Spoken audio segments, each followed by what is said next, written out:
On this Father's Day weekend, I received a text message that read, "Happy Father's Day, Father Rich. A father to many and a mentor to me.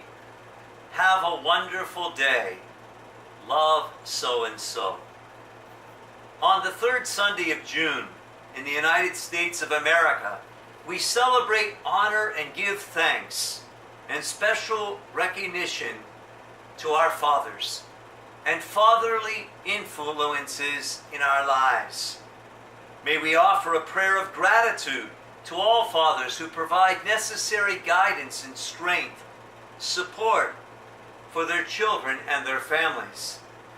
The masculine aspect of a fatherly role in our lives serves as a mentor and guide and a supportive presence, which is essential for the formation of our spiritual purpose and existence on this earth.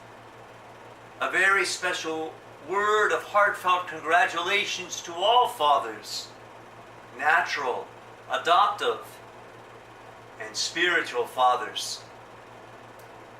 Happy Father's Day to one and all. George Herbert, who was a Welsh-born English poet, orator, and Anglican priest, he said, "One father is more than 100 schoolmasters." This week, while I was making my rounds in the emergency room here at UPMC Mercy as a chaplain, I came across two brothers sitting patiently at the side of their 91-year-old sister in a cubicle waiting for tests. In the course of our conversation, one of the brothers mentioned that he had been a security guard at U.S. Steel on Muriel Street on the south side. From 1974 to 2006, I asked him if he ever came across the name of David William Jones, who was a computer analyst there for over 30 years. To my surprise, he knew my father. What joy it brought to my heart. In anticipation of Father's Day, I still have Dad's U.S. Steel Service Center badge, number 3902. Dad passed away on February 8th, 1986. I told him I was one of 7 children, and my dad wanted us to know by the end of 8th grade what we wanted to be in life. Dad believed that faith and family, education and dreams and hard work were the keys to a bright future. Dad never lived to see any of us become what we are today. A doctor, a teacher, a parent, a priest, but he certainly planted the seed. The book of Proverbs, chapter 20, verse 7 states, "The righteous walk in integrity. Happy is the children who follow them." One of Jesus' most memorable and beloved parables is that of the mustard seed.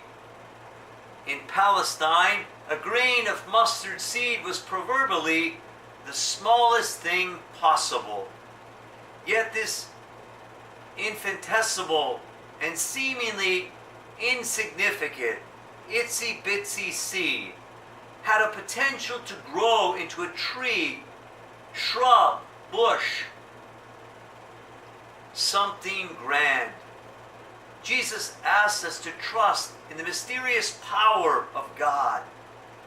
For no one had any idea that a large result could come from such a small beginning. God's grace works slowly in our lives, gradually, season after season, quietly, hiddenly, unobtrusively, and certainly mysteriously. All up and down the centuries, God works and calls people to follow Him. Miracles work and blossom in their hearts. Lives are changed. God's grace works underground, out of sight, out of mind, with infinite patience to see the process of Christian maturation to reach its fulfillment and its climax. God's kingdom comes through those who are ready and willing to dare to care and to share the rich treasure of faith. Jesus says to us today, plant the seed, make a move, take a risk, trust in faith. Should we feel the inspiration, leave it to the providence of God's grace alive in our lives to grow in holiness, faith, prayer, and charity, good works. God uses very small things to do His greatest works. Never think for a moment that you're too insignificant, too small, too weak, too flawed, or too whatever to be part of God's great design and purpose. The smallest seeds of fidelity can grow into the largest shrubs of commitment. Do not be afraid to do small things at the prompting of God. It's okay that no one pays attention. It's okay that it's behind the scenes. It's okay that we're unsung heroes. That's actually good.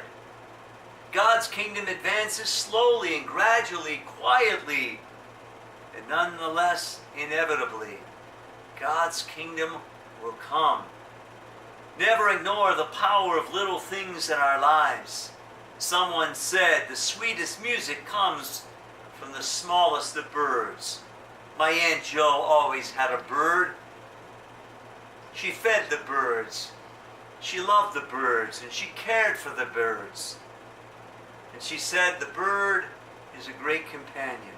Little things can make a great contribution to achieve a successful outcome. Simply small, sow seeds that are small. The seed of love or forgiveness, prayer or being kind, sharing or being grateful. Just a small seed makes a big difference in any day. The parable of the growing seeds captures the generous and lavish work of God and God's grace in our lives, who is the sower of the seed. He spreads His grace lavishly and generously on our world and into our lives. We need to rediscover the grace of our baptism, which is the key to our Christian life. And at every Eucharist, we nourish that seed through faith. Maybe this Father's Day, as God's children, we need to be grateful for the mustard seed of faith that has been given to us. And throughout our lives, can accomplish in us more than we could possibly ever imagine. Around the hospital at UPMC Mercy, there are many signs that read, shh, shh. Silent hospitals help healing. One small sign can make a mighty difference.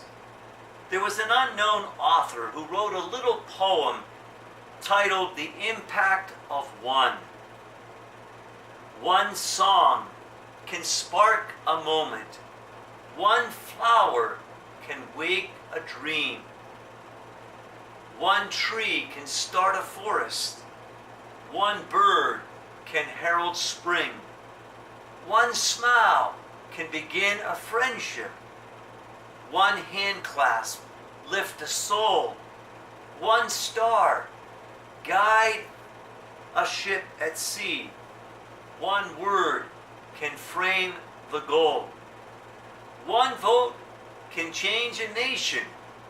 One sunbeam can light a room. One candle wipes out darkness. One laugh will conquer gloom. One step must start each journey. One word can start each prayer. One hope will raise our spirits. One touch can show that you care. One voice can speak with wisdom. One heart can know what's true. One life can make the difference. And may that one life be you and me too. Happy Father's Day.